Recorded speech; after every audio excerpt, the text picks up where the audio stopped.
হ্যাঁ রে, চা খেতে তো নিয়ে চলে এলি, তোর পকেটে পয়সা আছে? পকেটে পয়সা নাই রে, পকেটে টাকা আছে, টাকা।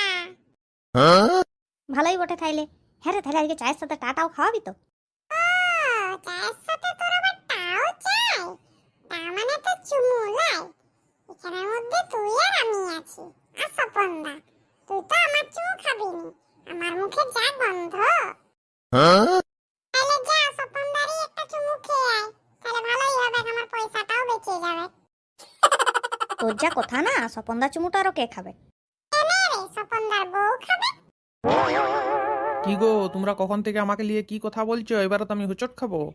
না গো স্বপনদা, না, তোমার নিয়ে কোনো খারাপ কথা বলিনি যে তুমি হোঁচট খাবে। আর তাও যদি মনে হয় তুমি হোঁচট খাবে, তাহলে তাড়াতাড়ি আগে 2 কাপ চা দিয়ে দাও, তারপরেই হোঁচটটা খাও, নাহলে আর চাটা কে করবে? দিচ্ছি দিচ্ছি, দাঁড়াও, এই তো চা চাপিয়েছি। হ্যাঁ গো স্বপনদা, এখন চা কত করে করেছো? তো করে আর ওই তো মাত্র 10 টাকা। হ্যাঁ, 10 টাকা করে কাপ, তাও আবার বলছো মাত্র? তাহলে তো এখন চা না খেয়ে দুধ খাওয়াই সস্তা গো। তোমার চায়ে তো এতটুকু দুধ থাকে। তাইলে আর আমার কাছে চা খাবার কি দরকার? আমি তো 10 টাকায় এইটুকু দুধ দিয়ে চা করি, যেখানে এত বড় দুধ দিয়ে চা করবে সেখানে খাবে যাও। না না স্বপনদা, না, অত রাগো না, রাগো না।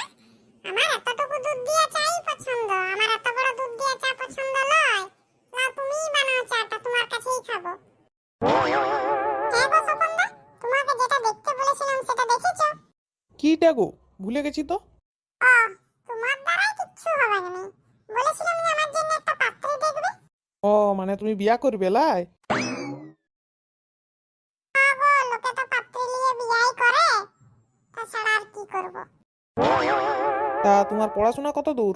আমার পড়াশোনা পড়াশোনা ওই মাধ্যমিকের থেকে 10 ক্লাস কম। তাইলে মাধ্যমিকের থেকে 10 কমালে আর রইলোটা কি? কিছুই না, জিরো। তাহলে অত কায়দা করে বলার কি দরকার ছিল? একবারই বলে দিলেই তো পারতে যে কোনো পড়াশোনা জানিনি। তুমিও কি যে বলো না, এটা তুমি চেষ্টা ধরে নিতে পারলে তাই। যদি না ধরতে পারতে, তাহলে লোকে শুনলে কি ভাবে বলো দেখিনি? যদি বলি যে আমি পড়াশোনা জানিনি, একবারে ধরে লই। আর যদি বলি এরকম, তাহলে বাবা হয়তো কিনাই পড়েছে, অনেক দূর পড়াশোনা জানা নিশ্চয়। কাজবাজ কি করো? এখনো কিছু করিনি, তবে এবারে করব।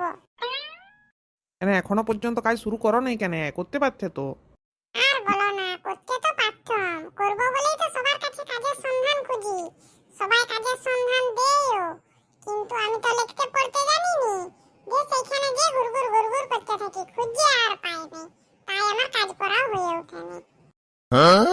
এই, আর তো সেই পৌরসভার কেসটা বল স্বপনদাকে। ও, পৌরসভার কেসটা? বলছি দাঁড়া। এটা পৌরসভায় আবার কি করেছো? না, তেমন কিছু করিনি। একদিন বাবা আমাকে একটা কাগজ দিয়েছিল, বলছে যা এটা পৌরসভায় জমা দিয়ে আয়। কিন্তু আমি তো লিখতে পড়তে জানিনি। পৌরসভার উপরে বড় বড় করে লেখা আছে যে পৌরসভা বলে, কিন্তু পড়তে না জানলে পড়বো কি? যতই বড় বড় করে লেখা থাক। দিয়ে কি হয়েছে, আমি পৌরসভার ভিতরে ঢুকে গেছি। ঢুকে পরে আমি সবাইকে জিজ্ঞেস করছি, হ্যাঁ গো, পৌরসভা যাওয়ার রাস্তাটা কোন দিকে? পৌরসভা যাওয়ার রাস্তাটা কোন দিকে? দিয়ে একটা মেয়ে ছেলে বলবেন কি জোরে থাপ্পড়টা মারলো আমাকে। তাহলে পড়াশোনা না জানার জন্য মেয়ে ছেলের হাতের মারও খেয়েছো? মার খেয়েছি, কিন্তু সেটা আমার লাগে নাই, আর আমি ওটাকে মার বলে মনেও করিনি, বরং আরামই লেগেছে। সে হৃদয় যেন একদম স্পর্শ করে গেছে। দেখো, ওই জন্যই বলে সময় থাকতে যদি একটু পড়াশোনাটা করতে, তাহলে আজকে আরাম করে বসে বসে খেতে। না, পড়াশোনা না করো, এখনো আমি আরাম করে বসে বসে খাই, পায়ের উপর পা তুলে টিভি চালিয়ে আরামসে বসে বসে খাই, সে আমার খেতে কোনো অসুবিধা নাই। শুনো, একটা কথা বলে দিয়েই ভালো, তোমার মতন পাত্রের পাত্রী জুটানো আমার কম্ম লয়। এই চল তো চল।